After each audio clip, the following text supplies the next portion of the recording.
Now, we start this hour with our top story, where US President Donald Trump says that the announcement by his Russian counterpart, Vladimir Putin, of a nuclear-powered cruise missile test was not appropriate.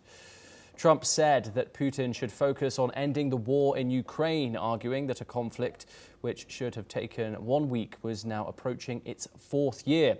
Speaking to journalists aboard Air Force One, he added that Putin ought to end the war instead of testing missiles. This comes as Putin on Sunday announced the successful final test of the Burevestnik missile, which he said has unlimited range. Trump had promised to quickly end the Ukraine war upon his return to the White House in January, but talks between Moscow and Kiev had stalled despite the US president's mediation efforts. Now we're joined by our guest, Matti Zweig. He is a geopolitical expert and he joins us live from Israel. Matti, nice to talk to you on this topic.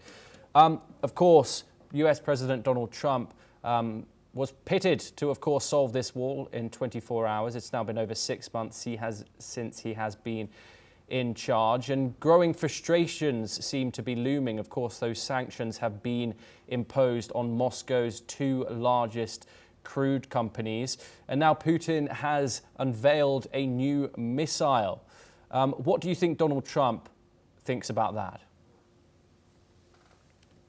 Well, I think this is something that, sometimes people look the headlines and they forget that there are a parallel reality, which means the real reality that is going on. And the real reality is that Russia and all the countries, they continue with their plans of doing new weapons and trying to have a better position, militarily speaking, in the future. And that's what they did. They continue developing things. The war between Ukraine and Russia didn't finish. And it's very, really astonishing that they continue to develop such a big weapons like this, Burevestnik, I think it's called, yes. The new robot missiles. And they also did a new jet for attacking and drones and a lot of things. Not only this. This is the big frustration for Donald Trump, of course, but so far he's not focused on stopping the war. He's more focused in other places because he sees that the Russians are just progressing on the ground and they are not willing to stop in this moment. And but for Russians also, it has been very, very heavy from the military point of view, because they have been so focused in this war with Ukraine that in the last almost 4 years, it would be in next February, from this war, they lose a lot of things. They lose their gap in the Mediterranean, they lose Syria, yes. They lose a lot of things that this is part of concentrating all their efforts and trying to win with Ukraine.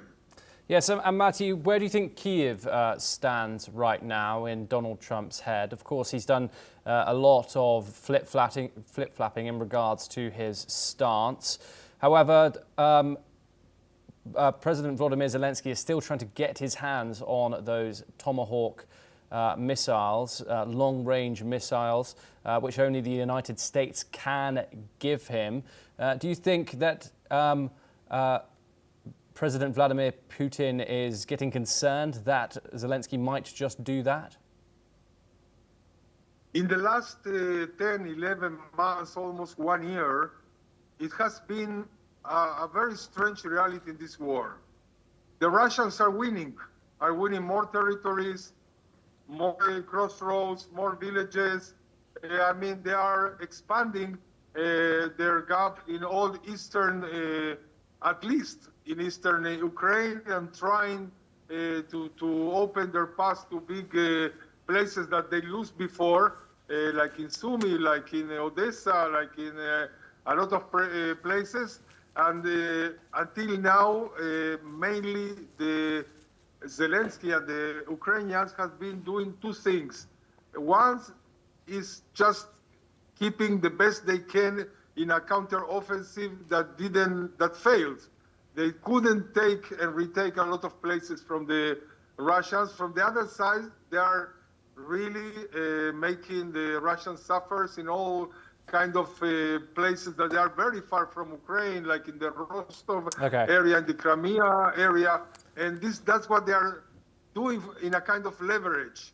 But they are just trying to defend themselves with their weapons or with the weapons that are still receiving from Europe, despite everything, and also from the change of mind of of Trump, that he more understands now Zelensky than in the past. Yes, Matty, do stay with us as we have some further news, but this time out of the Middle East, where the United Nations interim force has shot down an Israeli military drone in Lebanon during a surveillance mission on the Kila area. The Israeli Defense Forces have responded to the incident, saying that the drone posed no threat to the UN peacekeepers, but they still chose to open fire and bring it down. Meanwhile, UNIFIL has defended its move, saying that the drone flew over its patrol in an aggressive manner yesterday, and the reason why UN peacekeepers used defensive measures to neutralize it. Additionally, as per reports, the Israeli drone was downed by UNIFIL. The IDF had deployed another drone to the area yesterday, which dropped a grenade. The IDF claimed this was apparently done to prevent people from approaching the downed device. The Israeli military has also confirmed that the drone incident is now being investigated through the joint liaison channel with UNIFIL. Israel has repeatedly criticized UNIFIL over the years, stressing the peacekeeping force has failed to prevent Hezbollah from building up its presence along the border between Israel and Lebanon. Matty, of course, this stems down to further aggravation, mainly between Israel and the United Nations agencies. What more can you tell me about that? That is something in the world that is called administrative protocol. And this is technical. I mean, it's bad. It happens because there are both sides there, Israel and Hezbollah, and UN is in the middle. But this is mainly technical and also political, because many years ago I was myself an officer in liaison with the UN in South Lebanon, and believe me that everything is very settled with the UN. Israel doesn't want to harm UN in any way. They try to get implemented on the ground what they was saying the UN that must do. It means to forbid any rearm or any building of the force of Hezbollah south of the river Litani. And that's what Israel is trying to do for themselves, or in cooperation with the central Lebanese army, not with the government, but with the army.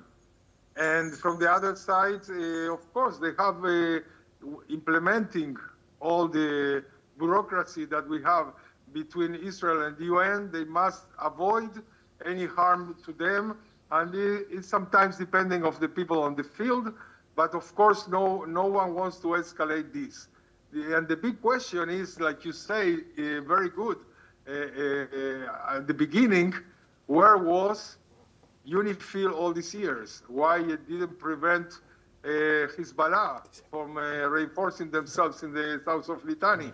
Why they permit them to build tunnels and to build bases of all kinds of drones and missiles and everything, and they didn't fail to prevent this, which was their aim task.